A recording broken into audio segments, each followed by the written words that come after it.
কই মাছ ভাজা খেতে শৈল গেছে ভুলে। এটা কি মাছ বলো তো? কই মাছ নয় কিন্তু, এটা হলো আর মাছ। তো আজকে চলেছে আর মাছের লাল লাল ঝাল বা কষাও বলতে পারো।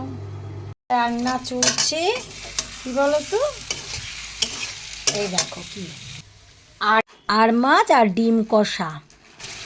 এই তো, এবার দেখি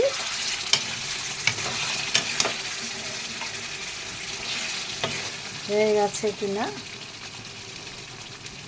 এটা কাটলেই জানবো আলু সিদ্ধ হয়ে গেছে। এই একটা ছোট ছোট আলু এখন বেরিয়েছে, একটু বাকি আছে, ওই হয়ে যাবে। মাছগুলো দিয়ে একটু সামান্য নাড়াচাড়া করলেই হয়ে যাবে। তো মাছগুলো দিয়ে দিচ্ছি আমি।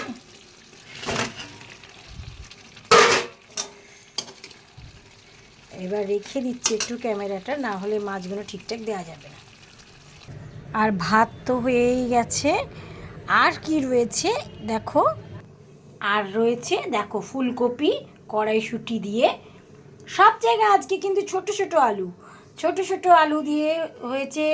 এই ফুলকপি আলু কড়াইশুঁটি, ছোট ছোট আলু দিয়ে হয়েছে ডিম কষা, আর ছোট ছোট আলু দিয়ে চলছে এই যে আর মাছের ঝাল।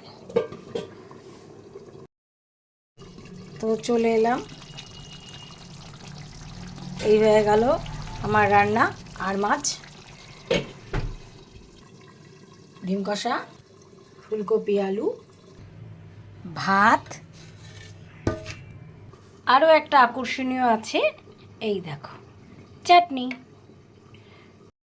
তো এতক্ষণ যে রাঁধুনি রান্না করলো তাকেও তো দেখাতে হবে। পাগলির মতো চুল, আর যা হোক একটা পড়া। তো রান্না শেষ। আজকের মতো শুভ দুপুর। তোমাদের বাড়িতে কি কি রান্না হয়েছে একটু জানিও। আর দেখো একটু উল্টো দিকেরটা দেখাচ্ছি।